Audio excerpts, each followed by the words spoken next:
Hello everyone. Enjoy your viewing. About 2 years ago, I was driving home from a family reunion pretty late at night, and the drive was about 2 hours. I didn't stay the night because I had to be back for work the following day.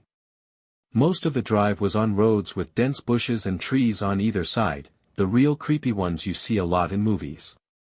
Anyway, I had been driving about 45 minutes, and I was starting to get really tired.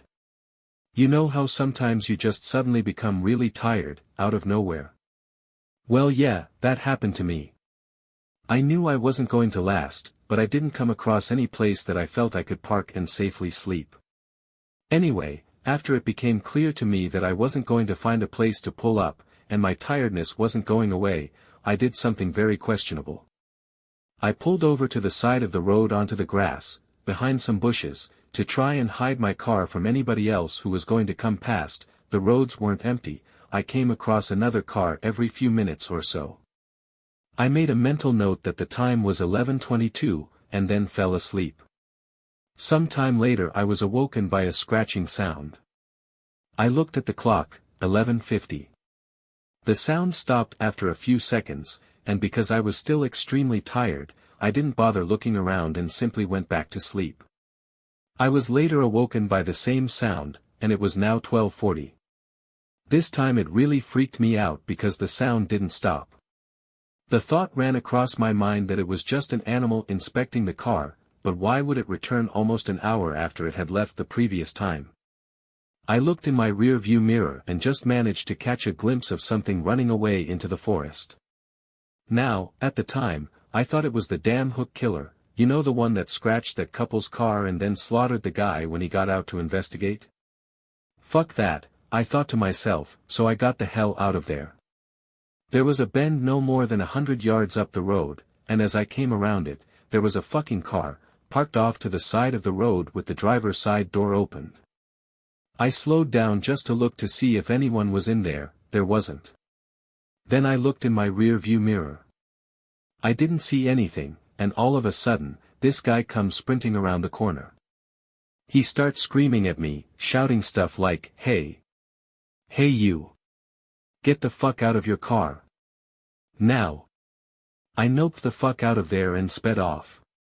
I never saw the guy again. Moral of the story? Don't fucking sleep on the side of a deserted road.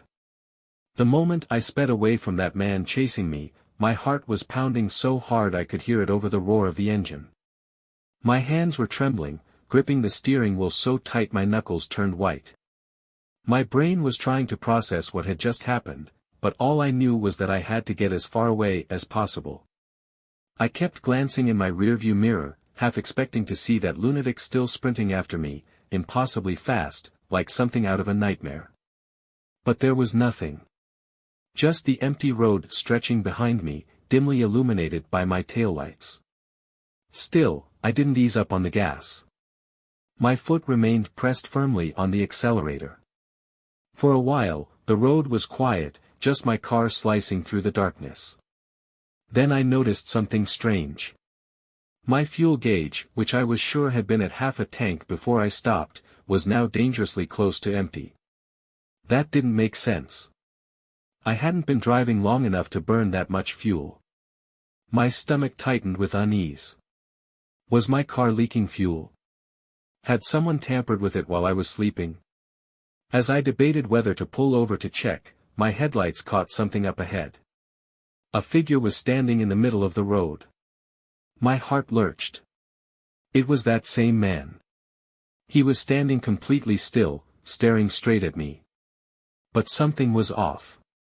His posture was unnatural, his arms hung limply at his sides, his head was tilted ever so slightly, and his mouth was hanging open, as if he were in shock. I slammed on the brakes, tires screeching against the pavement. I was only a few yards away from him now, and that's when I saw it, his eyes. They were wide, impossibly wide, like they had been stretched open. And his pupils, they were gone. Just blank, milky white orbs staring into me. He suddenly let out this guttural, choking sound and took a step forward. That was enough for me. I swerved violently around him and floored it, my entire body screaming at me to get away. As I passed him, I risked another glance in the mirror. He was still standing in the road, unmoving. But then something even worse happened. He smiled. Not a normal smile, but a sickening, stretched-out grin that made my stomach churn. The road twisted ahead, and I was relieved to put some distance between me and whatever that was. But my relief was short-lived. As I rounded another bend, my headlights flickered, just for a split second, but in that moment of darkness, I swear I saw something move in the trees beside me. Something big. Then, my radio, turned off this whole time, suddenly crackled to life with static. A garbled voice broke through, whispering something I couldn't quite understand. My whole body was ice cold. My fingers hovered over the dial, but before I could switch it off, the whispering stopped and was replaced by a deep, rasping breath, like someone was breathing directly into the microphone. That was it. I shut off the radio completely, but even with it off, I could still feel something in the car with me. My skin prickled, and I had the overwhelming sensation of being watched. My rearview mirror, which had been empty a second ago, suddenly showed something in the back seat, a shadowy figure, just barely visible in the dim glow of the dashboard. I didn't look. I couldn't. Instead, I did the only thing I could think of, I stomped on the gas, praying I'd make it to a gas station or any kind of civilization. The next few minutes were a blur of fear, my breath coming in short gasps. Then, up ahead, I saw lights. A gas station. Relief flooded through me, but it was short-lived. As I pulled into the station, I realized something was wrong. The place was completely empty. No cars. No people. Just the dull flicker of a single buzzing neon light above the store entrance. I parked as close to the store as possible and shut off my engine. For a few seconds, I sat there, trying to convince myself to get out of the car. That's when I noticed it, the figure standing just beyond the reach of the lights, barely visible in the darkness. It was him. The man from the road.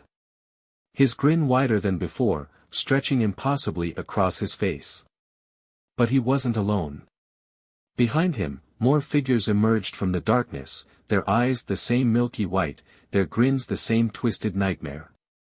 I locked my doors, fumbling to restart the car, but the engine wouldn't turn over. My hands were shaking so violently I could barely keep hold of the key. The figures began moving toward me, slow at first, but then faster. I screamed, slamming my fists against the dashboard in desperation.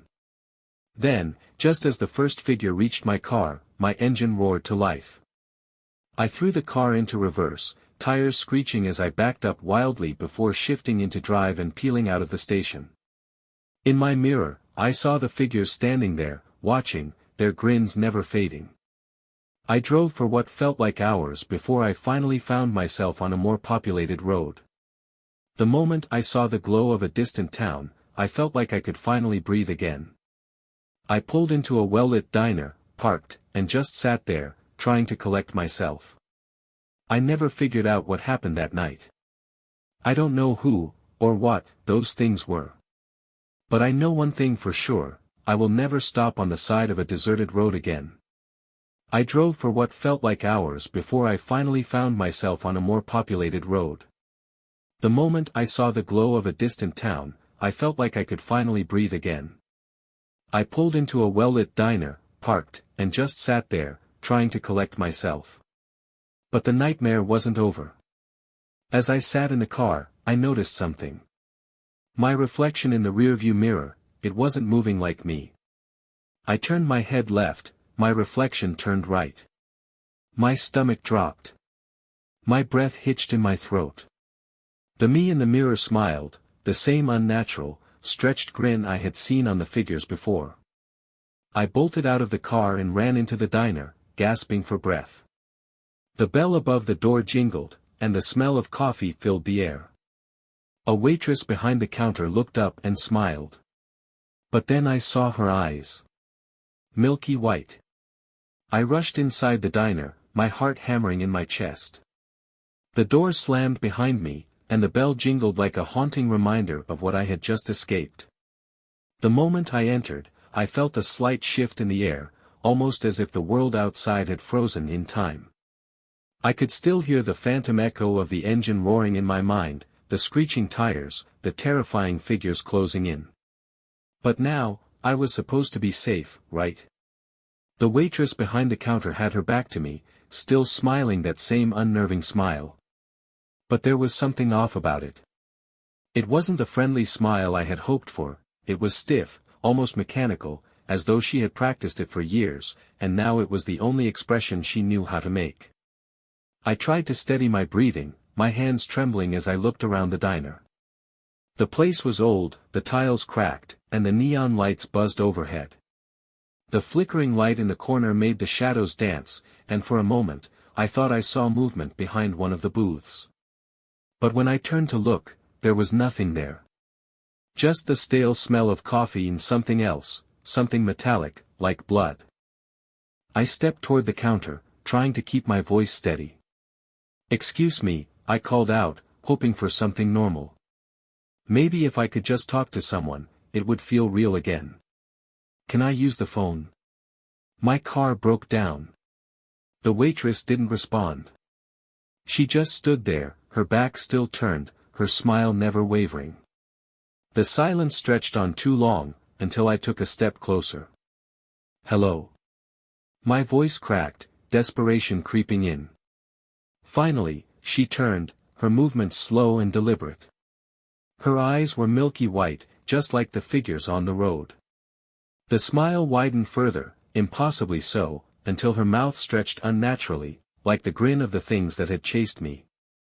"Are you lost?" she asked, her voice low and hollow, with an eerie edge to it.